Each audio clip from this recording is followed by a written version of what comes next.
लेकिन जहां साहब की बात आती है, शहाबुद्दीन साहब की जहां बात आती है, पूरा बिहार माइनॉरिटी का 95% अपने लीडर के रूप में उस परिवार को देखता है। परिवार के भविष्य के रूप में बाबू ओसामा है, भाई साहब के विरासत के रूप में बाबू हैं, और राजनीतिक परिवार पर आरोप प्रत्यारोप तो लगता नजरिया है देखने का, सोचने का, लेकिन जो वजूद है वह वजूद आज बिहार और पूरे सिवान के लोग देखते हैं और वह लोग अभिनंदन। नमस्कार, आज हम उसी मुखिया के पास में मौजूद हैं जो बिहार के सबसे चर्चित मुखिया माने जाते हैं। सबसे बड़ी चर्चा में रहने का कारण इनका ये है, इनका ये महफिल इसलिए हमने कहा कि ये पंचायत भवन है जो पूरे बिहार में एक भी ऐसा पंचायत भवन आपको देखने को नहीं मिलेगा। आपके सभी दर्शक और आपके माध्यम से जिन मालिकों तक हमारी आवाज़ जा पा रही है, जो मालिक हमको देख पा रहे हैं, सभी को प्रणाम सलाम, सबका अभिनंदन, सबका बहुत बहुत। शहाबुद्दीन साहब के साथ और आज तक ना होने के बावजूद भी उस परिवार के साथ संबंध लगातार उसी प्रकार से निभाए जिस प्रकार साहब थे। बस अपने सेनापति के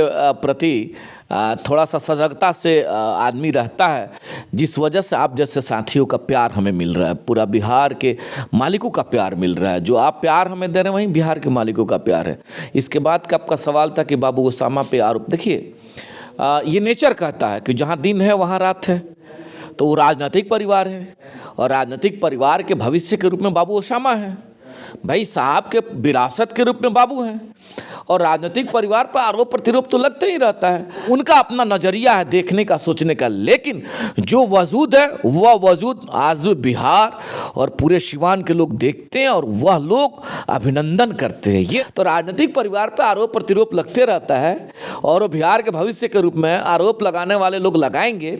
न्याय जो मिलना है आवाम के स्तर से मिलना है, न्याय मिलना है कानून के स्तर से मिलना है, हमारे बाबू को न्याय मिला है। पहले तो ये स्पष्ट हो लीजिए कि सिवान तो ठीक है, वो आपका प्यार है, पूरे बिहार और केवल माइनॉरिटी नहीं, माइनॉरिटी में 95% 5% वेरिएशन हो सकता है, मे बी माइनॉरिटी में 95% लोग, वो चाहे भारतीय जनता पार्टी में माइनॉरिटी के लोग हों, जनता दल यूनाइटेड में माइनॉरिटी के लोग हों, जैसे राष्ट्रीय जनता दल में माइनॉरिटी के लोग हों या CPI-ML में माइनॉरिटी के लोग हैं, पूरा बिहार चाहे जिस विचारधारा में लोग आस्था रखने वाले माइनॉरिटी समाज के लोग हैं, लेकिन जहां साहब की बात आती है, शहाबुद्दीन साहब की जहां बात आती है, पूरा बिहार माइनॉरिटी का 95% अपने लीडर के रूप में उस परिवार को देखता है, पहला। उसके बाद हम जैसे 10%, हम जैसे साधारण सा 10% अति पिछड़ा, दलित, महादलित, यादव, ब्राह्मण, राजपूत, कोयरी, भूमिहार, चमार, दुसाद, नोनिया, बीन, मलाह, तेली, धमोली, तमाम हिंदू समाज में भी 10% ऐसे लोग हैं जो साहब के किए गए कार्यों से प्रभावित होकर के, साहब ने जिस प्रकार उन लोगों के लिए किया, वह लोग आज भी अपना शक्ति लगा कर उनके साथ खड़ा है। तो हिंदू भी मुसलमान भी आज के भी तारीख में लोगों के दिल में सबसे बसने वाला एक बड़ा डायनेमिक फेस है, दृश्य है। आपको ऐसा लगता है? अभी साहब के परिवार का वजूद जरा समझ लीजिए।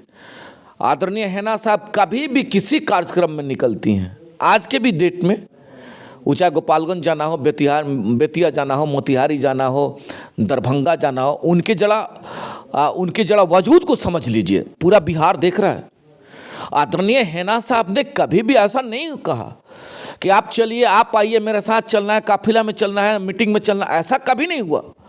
आदरणीय हैना साहब, लोकप्रिय नेत्री हैना साहब का केवल एक संदेश पास होता है, केवल एक संदेश निकलता है कि बेतिया में 30 तारीख को कार्यक्रम में, एक संदेश आना इतना प्रभावशाली होता है कि उनके सभी चाहने वाले लोग अपना ताकत लगा करके, अपना पैसा लगा करके, अपना समय दे करके उनके साथ कदम से कदम मिलाकर, स्पष्ट हो लीजिए, कदम के कदम मिला के खड़ा रहते हैं। क्या इस बातों से ये जस्टिफाई होता है? क्योंकि ये ताकत है। अब की बार हैना साहब चुनाव लड़ेगी या बाबू ओसामा चुनाव लड़ेंगे, ये काफी ज्यादा चर्चा में है कि कहीं ना कहीं युवा चेहरा सिवान में आ जाए। एक ही तो बात है, बात तो एक ही है। आप ऐसे नाक को पकड़िए, घुमा के पकड़िए, भाई उनके पुत्र हैं और उस परिवार के भविष्य हैं। अगर ओसामा बाबू ही चुनाव लड़ेंगे तो क्या गलत है? और यह सोचते थे कि मेरा सिवान एक बेहतर सिवान कैसे बनेगा, मेरा सिवान एक मजबूत सिवान कैसे बनेगा, मेरा सिवान एक सुंदर सिवान कैसे बनेगा, मेरे सिवान में बेहतर शिक्षा का व्यवस्था कैसे होगा, मेरे सिवान में बेहतर एजुकेशन का व्यवस्था कैसे होगा, बेहतर मेडिकल का व्यवस्था कैसे होगा।